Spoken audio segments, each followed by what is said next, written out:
এরপরে প্রশ্ন হলো, আমার কয়েকজন বন্ধু আছে তারা প্রায় সময় মানব সেবা করে কিন্তু তারা নামাজ পড়ে না, তাদের সেবা আল্লাহ তাআলা গ্রহণ করবেন কি না? ভাইরা আমার, আল্লাহ তাআলার কাছে আপনি যে কোনো আমলের বিনিময় পেতে হলে সর্বপ্রথম শর্ত হলো আপনার মধ্যে ঈমান থাকতে হবে। কি থাকতে হবে ভাই? ঈমান থাকতে হবে। ঈমান থাকার পর যে কোনো ভালো কাজ যদি আপনি ইখলাসের সাথে করেন, ইখলাস মানে কি? শুধু আল্লাহর কাছ থেকে বিনিময়ের আশা করেন, অন্য কোনো ধান্দা না থাকে, এবং সেই কাজটা যদি আপনি সুন্নত অনুসরণ করে করেন, নবী করিম সাল্লাল্লাহু আলাইহি ওয়াসাল্লামের হাদিস এবং সুন্নাহর আলোকে করেন, এই তিনটা শর্ত থাকলে আপনার যে কোনো আমল আল্লাহ কি করবেন? কবুল করবেন।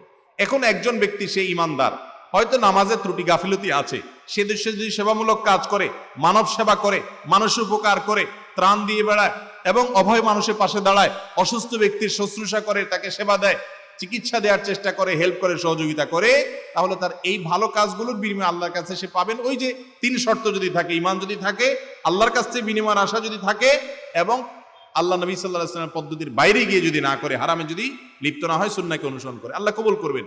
কিন্তু কথা হলো, নামাজই যদি না পড়েন আর শুধু সেবার কাজ করেন, তাহলে ব্যাপারটা কিরকম হলো আমি বলি।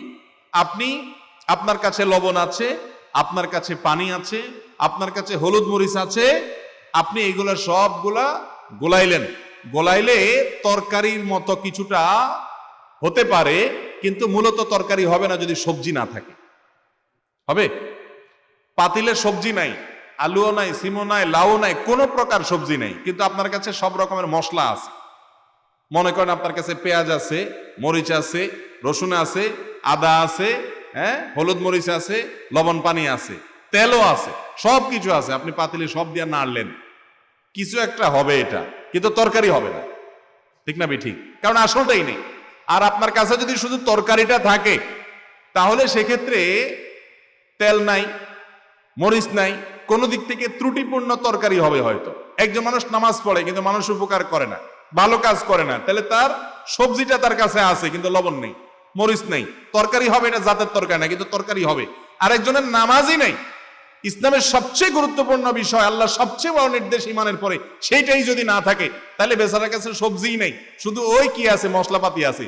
এই মশলাপাতি দিয়া সে কিছু একটা তৈরি করতে পারবে, ঠিক আছে, কিন্তু এইটা দিয়া তার তরকারি খাওয়ার স্বাদ পূরণ হবে।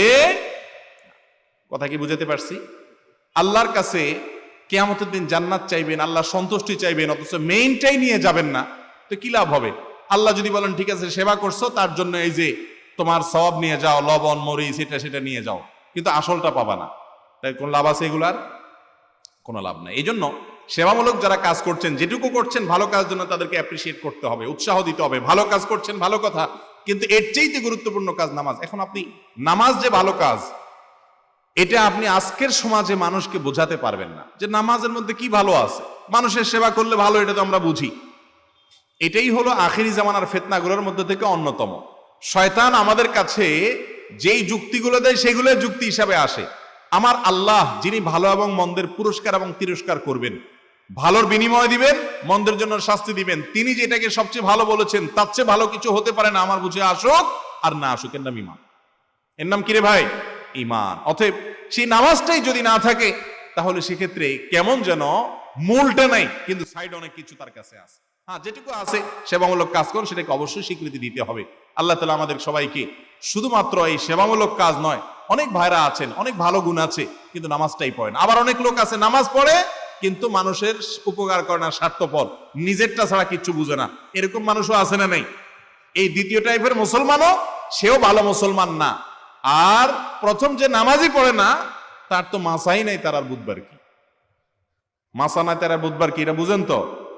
এটা একটা প্রবাদ আর কি বাংলা, যে মাসা থাকলে তার বুধবার হইলে সেটা তার কাজে আসে, বুধবারে বাজার বসে বা কিছু, মাসাই নেই তার আর বুধবার কি আর সোমবারই বা কি। ব্যাপারটা সেরকম। আল্লাহ তাআলা আমাদেরকে কোরআন এবং হাদিসের উপরে সম্পূর্ণরূপে চলা, পূর্ণাঙ্গভাবে ইসলামে দাখিল হওয়ার তৌফিক দান করুন। এক একজন এক একটা ধরে বসে আছে। একজন নামাজ পড়ে কিন্তু মানুষের আইল ঠেলে, আরেকজন আইল ঠেলে না, মানুষটা ভালো কিন্তু নামাজ পড়ে না। এই দুইজনের একজনও পরিপূর্ণ ভালো না।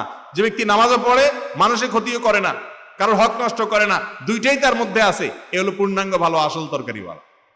আল্লাহ তাআলা আমাদেরকে পূর্ণাঙ্গ ভালো হওয়ার তৌফিক দান করুন। এরপরে প্রশ্ন হলো, ব্যানার লাগানোর জন্য গাছের গায়ে তার কাটা লাগানো যাবে কিনা। অনেক গাছে দেখা যায় বিভিন্ন সাইনবোর্ড লাগাই আমরা, অনেক সময় দেখা যায় অনেক ভালো ভালো কথা, সুবহান আল্লাহ, আল্লাহকে জিকির করুন, আল্লাহর স্মরণ করুন, আস্তাগফিরুল্লাহ, আল্লাহু আকবার, এগুলো লিখে বিভিন্ন গাছের সাথে পেরেক মেরে লাগাই দেওয়া হয়। আছে না এরকম? এই কাজটা মৌলিকভাবে করা যাবে কিনা। প্রথম কথা হলো, যিনি এটা করছেন তিনি যদি নিজের গাছে করেন, নিজের গাছে নিজে করছেন, তো এটা তার জন্য জায়েজ। এটা কোরআন হাদিসে কোথাও তার জন্য নিষিদ্ধ কিছু না। তার গাছ তার কাটারও অধিকার আছে, যেহেতু তার মালিকানাধীন বস্তু। কিন্তু সেক্ষেত্রেও আমরা যেহেতু জানি যে তার কাটা লাগানো গাছের জন্য ক্ষতিকর, আমি গাছটা এখন কাটতে চাচ্ছি না, তাহলে ক্ষতি কেন করব? এই গাছ থেকে আমি অক্সিজেন পাবো। নবী করিম সাল্লাল্লাহু আলাইহি সাল্লাম বিভিন্ন হাদিসে বিনা প্রয়োজনে গাছ কাটার ব্যাপারে নিরুৎসাহিত করেছেন, সতর্ক করেছেন আমাদেরকে। এবং আরব দেশে বড়ই গাছ জাতীয় কাঁটাদার গাছ বেশি থাকতো। এই গাছ কাটার সম্পর্কে বলেছেন তিনি, যদি কেউ কাটে কিয়ামতের দিন তার মাথায় আগুন ঢালা হবে জাহান্নাম। মুহাদ্দিসিন ইকরাম অনেকের ব্যাখ্যায় বলেছেন, মানে প্রয়োজন ছাড়া যেমনি সেমনি গাছ থাকলো, হ্যাঁ প্রয়োজন থাকলে আপনি 100 বার কাটতে পারেন। তো এই গাছের গায়ে আপনি যদি কোনো সাইনবোর্ড লাগাতে চান, আপনার রশি দিয়ে বেঁধে দিতে পারেন, অন্য কোনো একটা তার দিয়ে মোড়ায়া পেঁচায়া বেঁধে দিতে পারেন। কিন্তু আপনি তার কাটা মারলে, যত বেশি তার কাটা মারবেন, একটা মারেন আর বেশি মারেন, এটা গাছের জন্য ক্ষতিকর। আর গাছের জন্য ক্ষতিকর হলে, গাছের প্রাণের জন্য ক্ষতিকর হলে আপনার অক্সিজেনের অভাব হবে। এবং হাদিসের আলোকে বিনা প্রয়োজনে কোনো কিছুর ক্ষতি বা নষ্ট করা উচিত না। সেই জায়গা থেকে এটা অনুত্তম, না করা ভালো। যদি নিজের গাছ হয়, আরেকজনের গাছ যদি হয়, বেশিরভাগ আরেকজনের গাছেই হয়। কোথায় কার গাছ? সাইনবোর্ডে এক নাগায় রাস্তা পাশে লাগাই দিয়ে যাচ্ছে আরেকজনের গাছ। তো আরেকজনের গাছের যদি ক্ষতি হয়, এরকম কাজ আপনি করেন, সেটা করার সুযোগ আপনার নাই। সেটা তো আরেকজনের অধিকার নষ্ট করা। আমরা অনেকে সুবহানাল্লাহ আলহামদুলিল্লাহ লিখে লিখে মানুষের গায়ে প্যারাক মারি, এই গাছে প্যারাক মারি মানে লাগিয়ে দিয়ে যাচ্ছে। আরে ভাই, আরেকজনের গাছে আপনি প্যারাক মারি, এই ভালো কথা আপনার লিখতে কি বলছে? পারলে নিজের গাছে লাগান, আর না হলে প্যারাক ছাড়া অন্য কোনো ভাবে করেন। এক কথায় অন্যের যাতে ক্ষতি না হয়, তার জন্য কোনো অধিকার নষ্ট না হয়, সেদিকটা খেয়াল রাখবে। মুসলমান প্রতিটা সূক্ষ্ম ছোট বড় বিষয়ে সাবধান থাকবে যে আমার দ্বারা কারো কোনো ক্ষতি হচ্ছে কিনা, কিয়ামতের দিন কোনো জবাবদিহি করা লাগে কিনা, এই চিন্তা করে প্রত্যেকটা কাজ করবে। এর নাম মুসলমান। আল্লাহ তাআলা আমাদেরকে খাঁটি মুসলমান হওয়ার তৌফিক দান করুন। এরপরে প্রশ্ন হলো, বিধবা ভাতা, বয়স্ক ভাতা, প্রতিবন্ধী ভাতা এগুলো জায়েজ আছে কিনা। বিধবা ভাতা, বয়স্ক ভাতা বা প্রতিবন্ধী ভাতা সরকার তরফ থেকে যদি দেয়া হয়, তাহলে সেক্ষেত্রে এগুলো নেওয়া জায়েজ আছে কিনা। এর উত্তর হলো, সরকার যদি দেশের কোনো নাগরিক পিছিয়ে পড়েছে অথবা তার বিশেষ কোনো অবদান আছে, সেজন্য কোনো রাষ্ট্রীয় কোষাগার থেকে ভাতা দেয়, কোন প্রকার পয়সা করে মান্থলি দেয় বা ইয়ারলি দেয়, তো সেটা গ্রহণ করাতে মৌলিকভাবে কোনো অসুবিধা নেই। আপনাকে রাষ্ট্রীয় কোষাগার থেকে সহযোগিতা দেয়া হলো, আপনি বয়স্ক হয়ে গেছেন, এখন চলতে ফিরতে পারেন না, আপনি বিধবা হয়ে গেছেন, আপনার অসুবিধা হয় সংসার চালাতে, আপনাকে সহযোগিতা দেয়া হচ্ছে। এটা তো আর জাকাতের টাকা থেকে দিচ্ছে না, অতএব এটা আপনার জন্য নেওয়া জায়েজ আছে। কিন্তু এটা নেয়ার জন্য যদি সুনির্দিষ্ট কোনো শর্ত থাকে, আমি জানি না কোনো শর্ত আছে কিনা, মেম্বার সাহেবরা ভালো বলতে পারবেন। যদি শর্ত থাকে যে বয়স্ক ভাতা পেতে হলে কি কি শর্ত লাগবে, বিধবা পেতে হলে কি কি শর্ত লাগবে, সেই শর্তগুলো যদি না থাকে, এরপরও আপনি মিথ্যা যদি শর্তগুলো আছে লেখা আদায় করেন, তাহলে আপনার জন্য গুনাহ, এটা আপনার জন্য জায়েজ হবে না। কথা কি বুঝাতে পারছি? যে শর্তগুলো আছে সেগুলো থাকতে হবে, থাকলে আপনি খেতে পারেন, কোনো অসুবিধা নেই। আপনি সেটা খাওয়ার ক্ষেত্রে কোনো হেজিটেশন করার দরকার নাই, কারণ এটা উপহারের মতো, উপঢৌকন, এটা জাকাতের জিনিস না যে আমার হয়তো এটা না হলেও চলে, আমার জন্য নেওয়া জায়েজ আছে কিনা। আপনি নিতে পারেন, তবে যদি কোনো শর্ত থাকে সেই শর্তগুলো পূরণ করে আপনাকে নিতে হবে। আপনি যদি মিথ্যা লেখেন শর্ত নাই, তাও লিখছেন শর্ত আছে, তাহলে এই 2 নম্বরই করে। অনেক সময় দেখা যায় না যে বিধবা ভাতা খাচ্ছে অথচ স্বামী বেঁচে আছে না নাই? অনেক মেম্বার সাহেবের বউ ভাতা খাইতেছে, মেম্বার সাহেব বেঁচে আছে, পত্রিকা বিভিন্ন সময় লেখা আছে না নাই? তো শুধু মেম্বার সাহেবের কথা না, মেম্বার সাহেব হোক আর ভোটার সাহেব হোক, সব সাহেবরাই বেশিরভাগ ক্ষেত্রেই 2 নম্বরই করার চান্স পেলে আমরা আগায় যাই। ওই যে আল্লাহর ভয় নাই, ইমান দুর্বল, হারামকে না করার মতো ইমানের শক্তি নেই, এই জন্য এগুলা জায়েজ নাই। এমনিতে যদি বিধবা ভাতা দেওয়া হয় বা বয়স্ক ভাতা দেওয়া হয়, সেটা নেয়াতে কোনো অসুবিধা নাই। মাহফিলের ময়দানে বসলে কি প্রতি নিঃশ্বাসে 10 নেকি পাওয়া যাবে, এটা কি সঠিক? এটা অনেক এলাকাতে প্রচলিত আছে এবং অনেক জায়গায় প্রশ্ন দেখেছি আমি যে মাহফিলে বসলে প্রতি নিঃশ্বাসে 10 নেকি করে পাওয়া যায়। এটা আমার মনে হয় কোনো মাহফিল আলারা মানুষ বেশি যেন হয় সেজন্য হাদিস বানাইছে আর কি। কারণ কোনো কোরআন হাদিসে এরকম কোনো কথা আছে বলে আমার জানা নেই যে মাহফিলে বসলে প্রতি নিঃশ্বাসে 10 নেকি করে আছে। হয়তো কোনো মাহফিল আলারা মানুষজন কম হবে এই ভয়ে জাল হাদিস ছড়াই দিস। এটা জাল হাদিস, কোন হাদিসে এরকম কোনো কথা বলা হয় না। হ্যাঁ, এটা ঠিক, মাহফিলে আমরা আসব জানার জন্য, বুঝার জন্য। নেকিটা হবে সেটা আমাদের এখানে মুখ্য নয়। মুখ্য হবে কি? ইসলাম সম্পর্কে জানবো, জেনে আমল করবো। এই যে আজকে এখানে আসলেন, এত কষ্ট করে আয়োজকরা আয়োজন করছেন, যারা পয়সা কড়ি দিয়ে, বুদ্ধি দিয়ে, সময় দিয়ে, শ্রম দিয়ে এত সুন্দর একটা আয়োজন করেছেন। উদ্দেশ্য কি? আমরা যেন ইসলাম সম্পর্কে নতুন কিছু জেনে বুঝে আগের কোনো ভুল থাকলে সেটা সংশোধন করে যেতে পারি। আমি আজকে মাহফিল শুনে গেলাম, কাল থেকে আমার মধ্যে পরিবর্তন আসতে হবে। আমি আগে একটা জিনিস জানতাম, এখন সঠিকটা জানি। আমি আগে একটা ভুল কাজ করতাম, এখন আর সেটা করি না। আমি এখন থেকে নিজেকে পরিবর্তন করার চেষ্টা করি। এটা যদি আপনি করতে পারেন তাহলে মাহফিলের আয়োজন সার্থক, আমার আশাও সার্থক, ওনাদের আয়োজন করাও সার্থক, ডোনারদের ডোনেশন দেওয়াও সার্থক, আপনারা কষ্ট করে এসে বসেছেন, সময় দিয়েছেন, এটাও সার্থক। এখানে নিঃশ্বাসে নিঃশ্বাসে সওয়াবের কাউন্ট হিসাব না করে বরং আপনি কি শিখছেন, কি নিয়ে যাচ্ছেন সেটা হিসাব করেন। কথা কি বুঝাতে পারছি? এখন মুসলমানরা আমরা অনেক ক্ষেত্রে শুধুমাত্র সওয়াব, ওই যে দুনিয়া পয়সা কামাইতে কামাইতে শুধু পয়সার অ্যামাউন্ট ছাড়া কিছু বুঝি না। এই জন্য আখিরাতের ক্ষেত্রে সওয়াব কত হলো, সওয়াব তো আপনি দেখবেন। আল্লাহ তাআলা সওয়াবের ঘোষণা দিয়েছেন কেন? সওয়াব মানে আখিরাতের কারেন্সি। দুনিয়াতে যেরকম পয়সা চলে, আখিরাতে কি চলবে? সওয়াব মানে বিনিময়। সেই বিনিময় আপনি আশা করেন, কিন্তু কোন কোন ক্ষেত্রে বিনিময়ের পাশাপাশি সেখান থেকে আপনার কিছু বোঝার, শেখার, নেওয়ার, গ্রহণ করার আছে, সেটা নিতে হবে। বরং কোন কোন ক্ষেত্রে সেটা বড়। অতএব মাহফিলে সওয়াব পাবেন, আসলে কত সওয়াব পাবেন, প্রতি নিঃশ্বাসে 10 এরকম কথা নাই, কিন্তু পাবেন, বিনিময় পাবেন। একটা ভালো কাজে আসছেন, তার জন্য আল্লাহ আপনাকে কি দিবে? ইনশাআল্লাহ বিনিময় দিবেন। সেটার জন্য আল্লাহ কোনো ফিগার বলে দেন নাই এত বিনিময় পাবেন। তবে হ্যাঁ, বিনিময় আল্লাহর কাছ থেকে যাই পান না পান, আপনি যদি নিজেকে পরিবর্তন করতে পারেন তাহলে সেই মাধ্যমে, সেই কাজের দ্বারায় আপনি আপনার আখিরাতকে গোছাতে পারবেন। আল্লাহ আমাদেরকে মাহফিল থেকে কিছু না কিছু শেখার, বুঝার, আমল করার তৌফিক দান করুন। নিজেদেরকে পরিবর্তন করার চেষ্টা করব তো ইনশাআল্লাহ। মাহফিল থেকে যাওয়ার পর হিসাব মিলাবেন, কি শিখলাম, নতুন করে কি জানলাম, কি বুঝলাম, প্রত্যেকটা পয়েন্ট থেকে, এবং সেটা নিজের আমলে, জীবনে আমল আনার চেষ্টা করবেন, ভাববেন, কল্পনা করবেন। আল্লাহ আমাকে আপনাকে সবাইকে তৌফিক দান করুন। এরপরে প্রশ্ন হলো, বিয়ের উদ্দেশ্যে প্রেম করা যাবে কিনা? বিয়ের উদ্দেশ্যে প্রেম করা আর কোরবানির উদ্দেশ্যে গরু চুরি করা সমান। বুঝতে পারছেন? কোরবানির উদ্দেশ্যে গরু চুরি করা বুঝেন? আরেকজনের গরু আপনি চুরি করে নিয়ে আসছেন, উদ্দেশ্য কি? কোরবানি করবেন। উদ্দেশ্যটা ভালো না খারাপ? ভালো, উদ্দেশ্যটা খুবই ভালো। আপনি কোরবানির উদ্দেশ্যে আরেকজনের গরু চুরি করে নিয়ে আসলেন। অথবা আরেকটা এক্সাম্পল নেন, কোরবানির উদ্দেশ্যে বিসমিল্লাহ আল্লাহু আকবার বলে একটা কুকুর জবাই করে দিলেন। কি বলেন? উদ্দেশ্য ভালো, পদ্ধতিটাও ভালো, কিন্তু অজাগায় করলেন। সওয়াব হবে না গুনাহ হবে? গুনাহ হবে।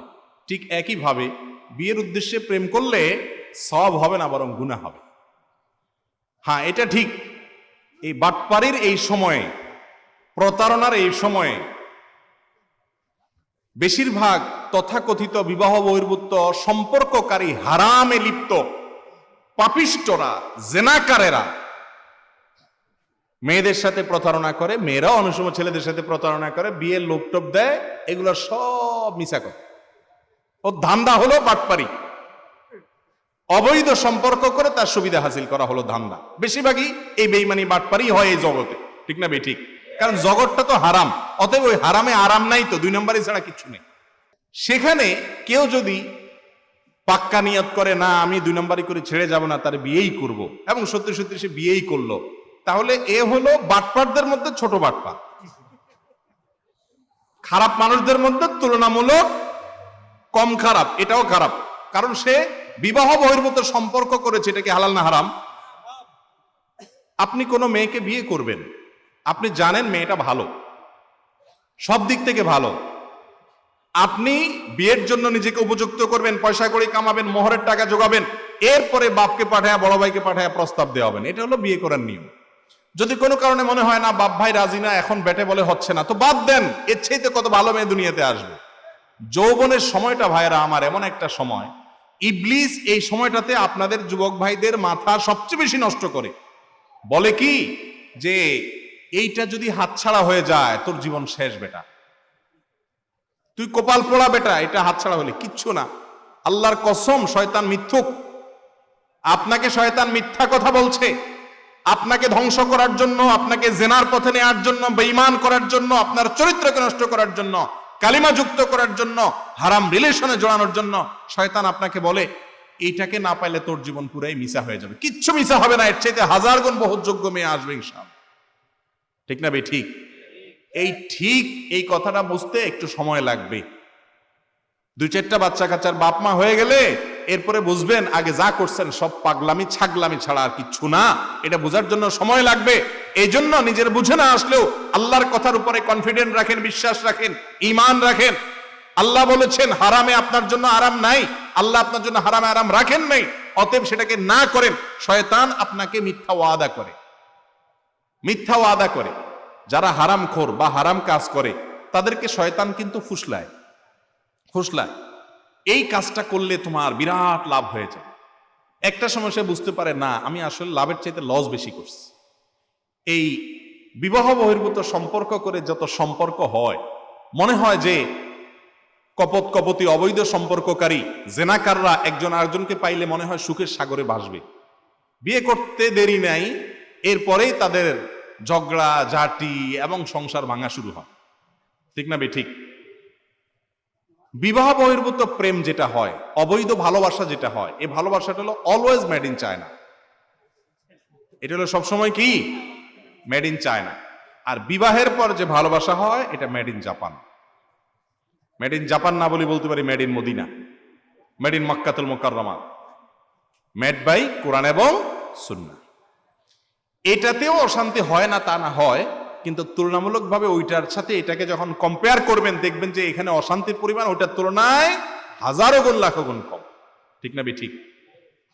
যুবক ভাইয়েরা, আমি সব সময় সব জায়গায় এই প্রসঙ্গে কথা আসলেই বলি, ওই মুরব্বী চাচাদেরকে জিজ্ঞেস করেন চাচিদের সাথে সম্পর্ক কত গাঢ়, আপনারা কত মহব্বত ভালোবাসা আপনাদের উতরায়, কত প্রেম প্রীতি করেন, চিঠি দেন, মেসেজ লেখেন, ফেসবুকে, হোয়াটসঅ্যাপে, মোবাইলে, ফোনে, ইটিস পিটিস কত কিছু করেন, ভালোবাসা আপনাদের উতরায়, বলতে বলতে মুখ দিয়ে ফেনা তুলে ফেলেন, কিন্তু এরপরেও দেখা যায় বিয়ের 6 মাস যেতে না যেতে বিয়ে ভেঙে যায়।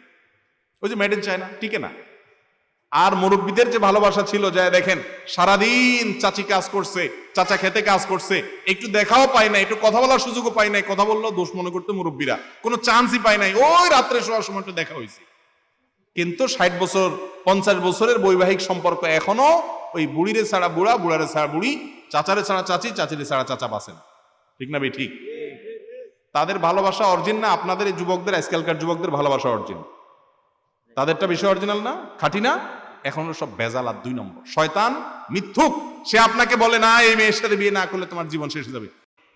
সফট ড্রিঙ্কসের ঢাকনা যদি খুলে ফেলান, জাঁচটা চলে যায়, এরপরে কিন্তু আর ওটা খায়া স্বাদ নেই। ঠিক না ভাই? ঠিক। যারা যৌবনকালকে নষ্ট করে ফেলেন এই সমস্ত অবৈধ ভালোবাসায়, হারাম সম্পর্কে, তারা যখন বিবাহ শাদী করেন, ওইটা জাহাজের মতো আবেগটা শেষ হয়ে যায়, একবার ইউজ হয়ে গেছে, এরপর আর আবেগ আর কাজ করে না, পুঁজিতে টান পড়ে। আর যারা আটকায় রাখেন আমি হারামে যাব না, আমার জীবনে একজন জীবন সঙ্গিনী আসবে, অপেক্ষা করি তার জন্য, সমস্ত ভালোবাসা তাকে উজাড় করে দিব, অপেক্ষা করেন, ইনশাআল্লাহ ভালোবাসা দেখবেন যে মেড ইন জাপানের মতো। আল্লাহ তাআলা আমাদেরকে বুঝার তৌফিক দান করুন। যুবকদেরকে নষ্ট করার জন্য এই সমস্ত কথা বলে। অনেকে বলে প্রেম পবিত্র জিনিস, শুনছেন না? শুনেন নাই? ইবলিসি করার জন্য কিছু হাদিস বানাইছে, কারণ জানে আপনি মুসলমানের সন্তান, আপনি কোরআন হাদিসের বাইরে চলতে আপনার বিবেকে বাঁধবে, আপনার মধ্যে দ্বিধা আসবে, এই জন্য শয়তানের দোসররা দ্বিধাহীন কাছে আসার গল্প আপনাকে শুনাইতে বলবে, যে হারামের পথে আপনি আসেন, দ্বিধা আছে, সংশয় আছে, ইসলামের কারণে আপনি মুসলমান, সেই জন্য এই দ্বিধা সংশয় দূর করে আপনি হারামে লিপ্ত হয়ে যান, আপনার মধ্যে লাজ লজ্জা চলে যাক, এটা তারা চায়। তারা আপনার শত্রু, এই জন্য তারা অনেক মিথ্যা হাদিস বানায়, বলে যে প্রেম পবিত্র জিনিস। আরে ভাই, প্রেম মানে যদি বিবাহ বহির্ভূত সম্পর্ক হয়, তাহলে এর চাইতে নোংরা জিনিস আর আল্লাহর জমিনে দ্বিতীয়টা নেই। আপনি এটাকে যত পবিত্র বলতেছেন, আল্লাহর কাছে এটা ততই নোংরা, তার চেয়ে নোংরা। আল্লাহ তাআলা আমাদের যুবক ভাইদেরকে এই ভয়াবহ ফিতনা থেকে বেঁচে থাকার তৌফিক দান করুন। কঠিন কঠিন ভাই, বাঁচা কঠিন। চতুর্দিক থেকে হারামের হাতছানি আসছে, বাঁচা কঠিন। কিন্তু আপনি নিজে আগে বুঝতে হবে, আপনি কি হারামের পথে যাবেন না হালালের পথে যাবেন। সমস্ত যুবকরা বা বেশিরভাগ যুবকরা নিজের চরিত্রের মধ্যে কালিমা লাগাই ফেলছে। আপনি একজন যুবক হন যে আমার চরিত্রে আমি কালিমা লাগাবো না, আমি ধরে রাখবো, হালালের জন্য অপেক্ষা করব। শাবুন নাশা ফি ইবাদাতিল্লাহ, আল্লাহর আরশের নিচে 7 শ্রেণী মানুষ যারা ছায়া পাবে, তাদের মধ্যে 2 শ্রেণী ডাবল আইটেম যুবকদের জন্য। তার একটা হলো যেই যুবক তার তারুণ্যে যৌবনকালে পাপ করে নাই, আল্লাহর ইবাদত করেছে।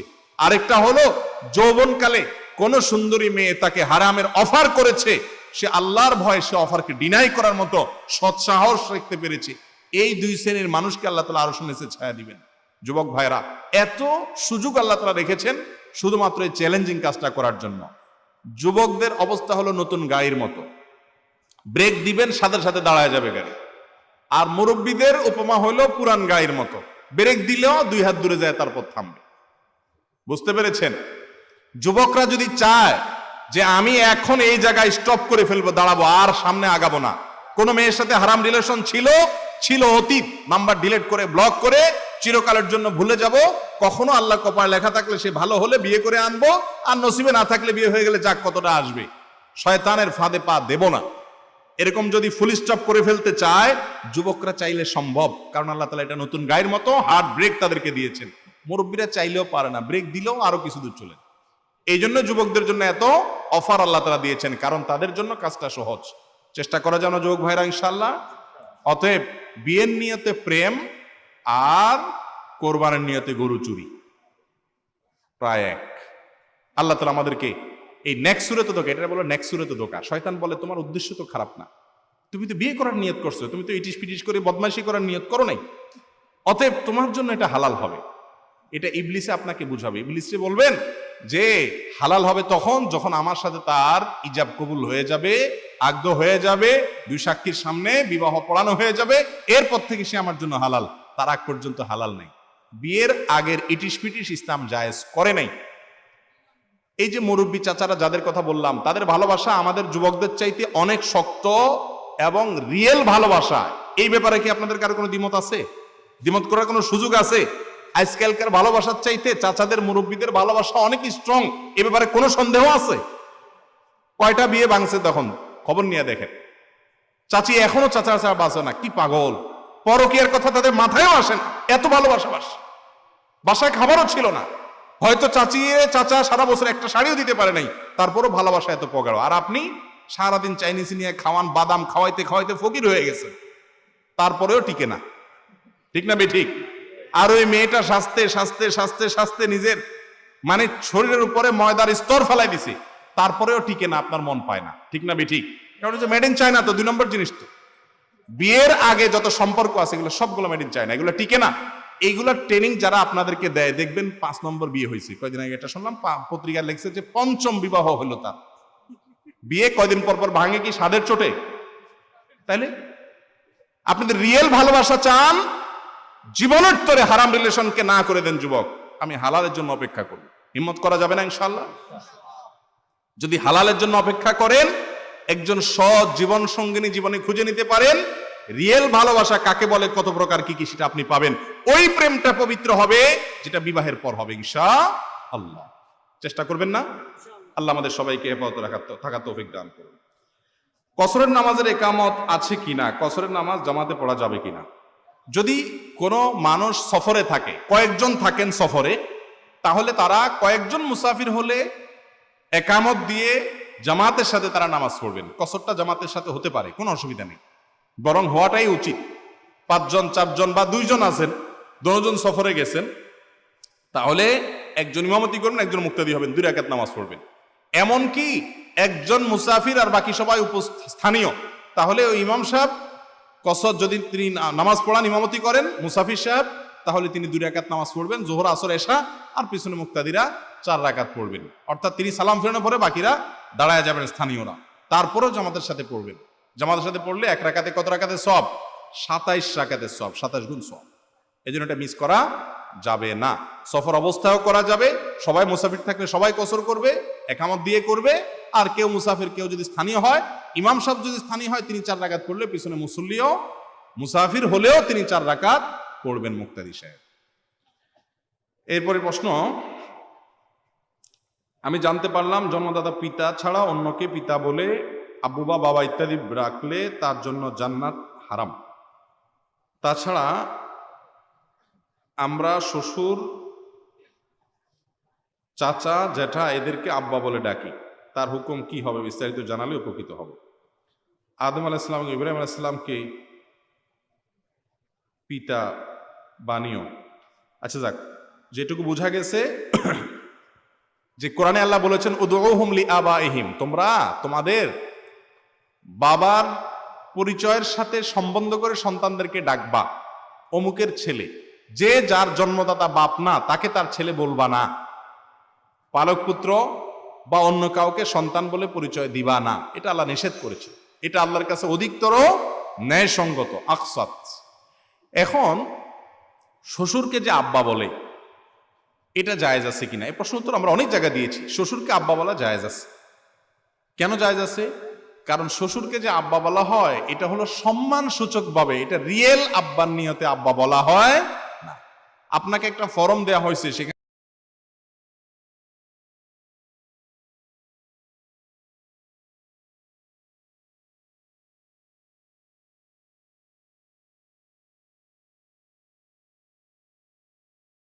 আপনার নাম লিখতে হবে, আপনার বাপের নাম লিখতে হবে, আর অনেক কিছু লিখতে হবে। এই বাপের নামের ঘরে কেউ কি শ্বশুরের নাম লেখে? বুঝেন নাই কথা?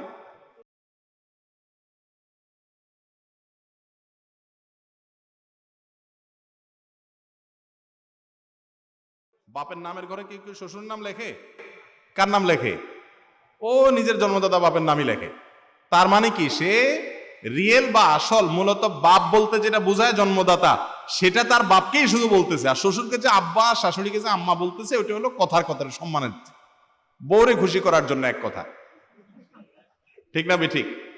যে বেচারি যদি আমি আন্টি বলি, আঙ্কেল বলি, তাহলে না খুশি হয়ে যাবে, সংসার ভাঙার উপক্রম হয়ে যাবে। এই জন্য আব্বা আম্মা ডাকে, বা তারা শ্রদ্ধার পাত্র, স্ত্রীর কারণে তারাও এক প্রকারের বাবা মা, অর্থাৎ সেটা অরিজিনাল বাবা মা না, সম্মান সূচক ভাবে বলা হয়। বিদে এটা বললে কোনো অসুবিধা নাই। ইব্রাহিম আলাইহিস সালামকে আল্লাহ রাব্বুল আলামিন যে বলেছেন মিল্লাতে আবিকুম ইব্রাহিম, তোমাদের বাবা ইব্রাহিমের মিল্লাত, এখানেও বাবা বলতে অবশ্য অনেক মুফাসসিরগণ বলেছেন আরব জাতিকে বলা হয়েছে, কারণ তার সন্তানদের মধ্যে পরবর্তীতে আরবদের জন্ম হয়েছে, তাদের আদি পিতা, সেই হিসাবে। আবার অনেক মুফাসসিরগণ গোটা মুসলিম মিল্লাতকে এখানে শামিল করেছেন। যেটাই হোক না কেন, তিনি আমাদেরকে জন্মদাতা পিতা হিসাবে আল্লাহ তাআলা উল্লেখ করেন নাই, তিনি আদর্শের পিতা বা আদি পিতা, সেই হিসাবে আল্লাহ তাআলা পিতা হিসেবে উল্লেখ করেছেন। এই জন্য আমাদের বাপের ঘরের জায়গায় আমরা ইব্রাহিম আলাইহিস সালামের নাম লিখি না, আমাদের বাপের নাম লিখি। ঠিক না ভাই? ঠিক। বিধায় এরকম বাপ মা ডাকলে অসুবিধা নাই। যেটা অসুবিধা সেটা হলো বেশিরভাগ ক্ষেত্রে পালক পুত্রের ক্ষেত্রে। একজন ছেলেকে আপনি পালন করছেন, লালন করছেন, মেয়েকে লালন পালন করছেন, এবার তার সমস্ত কাগজপত্রে সবকিছুতে সামাজিকভাবে তাকে পরিচয় করাচ্ছেন যে আমার ছেলে, আমার মেয়ে, সবাই জানে অমুকের ছেলে, অমুকের মেয়ে, আসলে তার ছেলে না, ছেলে আরেকজন। এইটা হলো নাজায়েজ। কথা কি বুঝাতে পারছি? এরপরে প্রশ্ন হলো, আমি একজন মিডিয়া, আমি একটা রিলেশন করতাম, তারপর আপনার ওয়াজ শোনার পর এগুলো বাদ দিয়ে দিয়েছি, কিন্তু ওই মেয়ে আমাকে কিছুতেই ছাড়তে চাচ্ছে না, ফোন দিয়ে সব সময় কান্নাকাটি করে। ভাই শুনেন, মেয়ে ফোন দিয়ে কান্নাকাটি করে এই জন্য যে আপনি ওয়াজ শুনে বাদ দিছেন, বেচারি তো ওয়াজ শুনতে পারেনি। ওয়াজ যদি শুনতো তাহলে হয়তো বা আল্লাহ তাআলা তাকে যদি হেদায়েত দিতেন, তখন উল্টে আপনি কাঁদতেন, আপনাকে সে ছেড়ে চলে যাচ্ছে। ঠিক না ভাই? ঠিক। এখন ওয়াজ একা শুনছেন, যে ওয়াজের কারণে আপনি হারাম ছেড়ে দিয়েছেন, ওই ওয়াজটার ভিডিও লিঙ্কটা তারে পাঠায় দেন, দিলে ওইটা শোনার পরে সে বুঝবে ও এই জন্যই আমারে ছাড়ছে। আর যদি আপনি বাটপারি করেন, মূলত একটা ছেড়ে আরেকটা ধরার যে বদমাইশি চরিত্র আছে সেটার দিকে যান, আর আমার ওয়াজের ঢাল হিসাবে ব্যবহার করেন, তাহলে তো সেক্ষেত্রে আপনার ডাবল মায়ের খাওয়ার উপযুক্ত আপনি। আল্লাহ তাআলা আমাদেরকে হেদায়েত দান করুন। ভাইরা আমার, এটা ঠিক, অনেক যুবকরা সরে আসতে চায়, কিন্তু তার কম্বল তারে ছাড়ে না। সে কম্বল ছাড়তে চায়, কম্বলে তারে ছাড়ে না। ভাইরে, লা তাআতা লিমাখলুকিন ফি মাসিয়াতিল খালিক, ইন্নামা তাআতা ফিল মারুফ। আল্লাহর নির্দেশের বাইরে পৃথিবীর কারোর কথা আমি শুনবো না, এর নাম ইমানদার, এর নাম মুসলমান। স্যাক্রিফাইস তো এখানে ভাই, ত্যাগ তো এই জায়গাটাতে। আপনি তাকে জানিয়ে দিবেন যে দেখো, কোনো বাটপারি চিটাই না, তোমার ছেড়ে আরেকজন ধরাধরি না, তুমি আমার জিন্দিগি, আমার খোঁজখবর নিয়ে দেখতে পারো, আমি হারাম ছেড়ে হালালে পথে আসছি, আমি লজ্জিত অনুতপ্ত, আল্লাহর কাছে ক্ষমা প্রার্থী, তোমার হক নষ্ট করে থাকলে তোমার কাছে ক্ষমা প্রার্থী, আল্লাহর কাছে মাপ চাই, আমি এই পথে যাব না। তুমি ভালো মানুষ হলে তোমাকে বিয়ে করতে হলে অপেক্ষা করো, আল্লাহ তৌফিক দিলে নসিবি থাকলে হবে। আবার অযথা বাবা মার সাথে তেড়ামি করিও না, উপযুক্ত পাত্র পেলে বিয়ে বসে যাবে। এটা বলার পরে হয়তো মেয়ে আপনাকে 10টা গালি দিবে, কারা বলবে তুই চিটার বাটপার 2 নম্বরই করছিস, অনেক কিছু বলবে, কিন্তু আপনি এগুলাতে গলবেন না। শয়তান তারা দিয়ে অনেক কিছু কান্নাকাটি করাবে। হ্যাঁ, আর মেয়েরা তো এমনি একটু বেশি কাঁদতে পারে ছেলেদের তুলনায়, তাই না? তো যেটাই হোক না কেন, কোনো অবস্থাতে আর হারামে ফিরে যাওয়া যাবে। আপনি ত্যাগ করবেন তো আল্লাহর জন্য, তার কান্নার কারণে আপনার মনে মায়া হচ্ছে, কিন্তু সেটাও আল্লাহর জন্য ত্যাগ করবেন। এটি তো স্যাক্রিফাইস, এটি তো স্যাক্রিফাইস। সে এখন হয়তো কষ্ট পাচ্ছে, এক সময় যখন একটা ভালো স্বামী পাবে তখন বুঝবে যে এই অমানুষে ছাড়া বরং আমার জন্য ভালো হয়েছে। কথা বুঝতে পারছেন? এখন আপনার জন্য সে কান্নাকাটি করতেছে, কিন্তু আপনি যদি ঠিকই সম্পর্ক ছিন্ন করে আল্লাহর জন্য হালালের পথে চলে আসেন, হারাম থেকে ছেড়ে আসতে পারেন, এক সময় আজকের এই কাঁদা মেয়েটা এক সময় আপনার শুকরিয়া আদায় করবে যে তোমাকে আল্লাহ আমার জীবন থেকে সরাই দিয়েছে, ভালো হয়েছে, কত সুন্দর একটা ছেলে পেয়েছে। এই বিবাহ বহির্ভূত সম্পর্কটা হলো যৌবনের ভ্রম, বয়সের একটা পাগলামি ছাগলামি। যারা 4-5 ছেলে মেয়ের বাপ হয়ে গেছে তাদের কাছে জিজ্ঞেস করেন এই সমস্ত প্রেম প্রীতি আপনারা যেগুলা করেন যুবকরা বিবাহের আগে, এগুলা কত নম্বরের শয়তানের ফাইজলামি এবং কত নম্বরের বিভ্রান্তি এবং পুরাটা ধোঁকা। এখানে ভালোবাসা যত উত্তরাণী টুত্রাণী যা দেখেন না, এই উত্তরাণীগুলো 2-4 বছর পরে কিছু থাকে না, বিয়ের পরে তো একদমই থাকে। কারণ হলো আগে ভাগে অসময়ে সব আবেগ নষ্ট করে ফেলান। যাই হোক, এই জন্য সে কাঁদতেছে, সে কান্নাকাটি করতেছে, অনেক সময় বলবে যে না তোমার ছাড়া বাঁচবো না, আমি গলা দড়ি দিব, এগুলো সব বেশিরভাগই মিছা কথা। বুঝতে পারছেন? আপনি যেটা মিছা কথা বলছেন সারা জীবন তার সাথে, সেও আপনারা 2-4টা বলতেছে। বড় জোর যদি দেখেন না বেশি রিস্ক নিতে হয়ে যাচ্ছে খারাপ, তার বাপ মারা জানায় দেন, কিন্তু নিজেকে আপনি হারাম থেকে দূরে রাখেন। আল্লাহ তাআলা আমাদেরকে তৌফিক দান করুন। মা বাবা বিনা কারণে গালিগালাজ করলে কি করতে হবে? মা বাবার বিষয়টা খুব জটিল ভাই। ওনারা যদি গালিগালাজ করেন, ভুল কাজ করেন, অন্যায় করেন, আপনি সন্তান হিসাবে তাকে বোঝানোর চেষ্টা করবেন, তাকে নসিহত করবেন নরমভাবে। সন্তান হিসেবে বাবা এটা ঠিক না, আল্লাহ নিষেধ করেছেন, তুমি মুসলমান, আমরা মুসলমান, আমাদের জন্য এটা জায়েজ নাই, গালি দিও না। পারলে বুঝাবেন, তাও আবার পরিস্থিতি বুঝা। ও টাইমে আপনি নসিহত করতে গিয়ে থাপ্পড় সপ্পড় খাইয়ে পরে আমার দোষ দিয়ে না, সময় বুঝা পারলে বাপ শক্কত দেখে বাবার মন মেজাজ ভালো আছে তখন সফটলি পারলে একটু নসিহতটা করে দিয়ে, দূরে থেকে করেন যা থাপ্পড় দিলে দৌড় দিতে পারে। আর যদি কোনো আলেমকে দিয়ে পারেন যে আমার বাপের এই চরিত্রটা আছে, খতিব সাহেবরে বললেন মসজিদে যায়, হুজুর এই জুমায় একটু মুসলমান গালিগালাজ দেয়, বাপ মা ছেলে মেয়েদের গালিগালাজ করে, কথা কথা, এগুলোর বিরুদ্ধে আজকে একটু দিয়েন সাইজ করে, তো খতিব সাহেব একটু দিবে ভালো করে, বুঝছেন নি? তো বিভিন্নভাবে আলেমুল আমাদেরকে নসিহত করাবেন, কিন্তু খবরদার আপনার বাপ মা যদি ভুল কাজও করে, আপনি সংশোধন করতে গিয়ে শাসন করার, দুর্ব্যবহার করার, ধমক দেওয়ার, বেয়াদবি করার ইখতিয়ার আপনার। আল্লাহ বলেছেন ওয়াইন জাহাদাকা আন তুশরিকা বিল্লাহ, তোমার মা বাপ যদি তোমাকে শিরিক করতে জোর করে, জবরদস্তি করে, অন্যায় করতে বলে, ফালা তুতিউহুমা, তাদের কথা শুনবা না, কারোর কথায় অন্যায় করা যাবে না, বাপ মার কথা বাপ মা যদি অন্যায় করতে বলে করবা না, তবে ওয়াসাহিবহুমা ফিদ দুনিয়া মারুফা, তাদের সাথে দুনিয়াতে সুন্দর আচরণ করতে হবে। তারা তোমাকে খারাপ কাজের কথা বলতেছে, হারাম করতে বলতেছে, যেন ব্যবহার খারাপ করতে পারবে না, তুমি সন্তান হিসাবে সারা জীবন তার সাথে ঠিকই ভালো ব্যবহার করতে হবে। এই জায়গাটা আমাদেরকে ঠিক রাখতে হবে। অনেক ছেলে মেয়ে আছে এখানে সে স্লিপ করে। এরপরে প্রশ্ন, আল্লাহ সুবহানাহু ওয়া তাআলা কোন ব্যক্তিদেরকে দিয়ে জাহান্নাম উদ্বোধন করবেন? ভাই এ সম্পর্কে নবী করিম সাল্লাল্লাহু আলাইহি সাল্লামের বিখ্যাত হাদিস অনেকেরই জানা থাকার কথা। তিনি বলেছেন 3 শ্রেণীর মানুষকে দিয়ে আল্লাহ রাব্বুল আলামিন জাহান্নাম উদ্বোধন করবেন। তাদেরকে আগে জাহান্নামে দিয়ে শুরু করবেন, সবার আগে তারা জাহান্নামে যাবে। তাদের মধ্যে থেকে যেই 3 ব্যক্তির কথা হাদিসে আসছে তারা সবাই কিন্তু দেখতে ভালো মানুষ, আসলে ভালো না। তার ভিতরে একজন আলেম, কারি, যিনি মানুষকে ইসলামের কথা বলে, কোরআন তেলাওয়াত শোনায়, ভালো ভালো কাজ করে। এই ব্যক্তিকে আল্লাহ কিয়ামতের দিন ডেকে বলবেন, তোমাকে আমি অনেক কোরআন হাদিসের জ্ঞান দিয়েছি, আলেম হইছো, হাফেজ হইছো, কারি হইছো, সুন্দর কণ্ঠ আছে, সব দিছি, কি করছো তুমি বলো এগুলো দিয়া? সে বলবে, আল্লাহ আমি কোরআন পড়ছি, মানুষকে শুনাইছি, ইসলামের ওয়াজ নসিহত করছি, আমি আপনাকে খুশি করার জন্য করছি। আল্লাহ বলবেন, না, তুমি মিথ্যা কথা বলতেছ, তুমি আমাকে আমার সন্তুষ্টির জন্য করো না, তুমি করছো মানুষের কাছে বাহবা পাবা, লাইক পাবা, ভিউ পাবা, দুনিয়ার ধান্দায়, এবং যেটার জন্য করেছো সেটা দুনিয়াতে পেয়ে গেছো। এখন তোমার কাছে জন্য আমার কাছে আর কিছু নাই, আমার নেয়ামতের কোনো শুকর তুমি আদায় করো নাই, তুমি করছো দুনিয়ার জন্য, সেটা পেয়ে গেছো। এরপর তাকে জাহান্নামে ফেলা হবে। আর আরেক ব্যক্তিকে ডাকা হবে, ডেকে বলা হবে, তোমাকে আমি অনেক সম্পদ দিয়েছিলাম, কি করেছো? সে বলবে, আল্লাহ আপনার দেওয়া সম্পদ দিয়ে আমি মসজিদ, মাদ্রাসা, গরিব দুঃখী, ওয়াজ মাহফিল, ভালো ভালো কাজে দান সৎকার করছি, অনেক টাকা দিছি। আল্লাহ বলবেন, না, তুমি মিথ্যাবাদী। তুমি এগুলো এজন্য করেছো যে সবাই তোমাকে বাহাবা দিবে, দানবীর বলবে, নাম যশ খ্যাতি হবে, এই সুনাম সুখ্যাতির আশায় তুমি করেছো। তুমি আমার কাছ থেকে সন্তুষ্টির আশা হলে কারোর কাছ থেকে কোনো কিছুর আশা করতাম, অনেক সময় গোপন রাখতাম, সেটা তুমি করো নাই।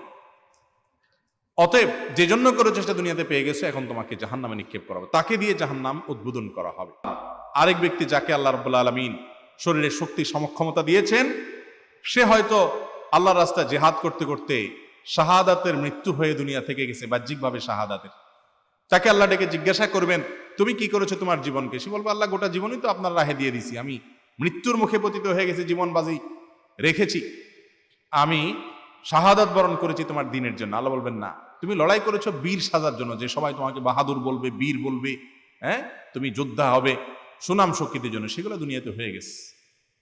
এরপরে তাকে জাহান্নামে নিক্ষেপ করা হবে। এই তিনজন ব্যক্তিকে সর্বপ্রথম জাহান্নামে ফেলা হবে। এখান থেকে বোঝা যায়, আমরা যারা ভালো ভালো কাজ করি, আল্লাহ ভালো ভালো কাজ করার তৌফিক দেয়, যারা খারাপ কাজ করে বা ভালো কাজ করার তৌফিক পায় না, তাদেরকে তাচ্ছিল্য না করে আমার আমলটা কতটুকু আমি সেফে রাখতে পারতেছি, কতটা আমি নিরাপদ রাখতে পারতেছি, কোনো রিস্কের মধ্যে পড়ে যাচ্ছে কিনা, সেই হিসাবটা আমাদের বেশি কষা দরকার।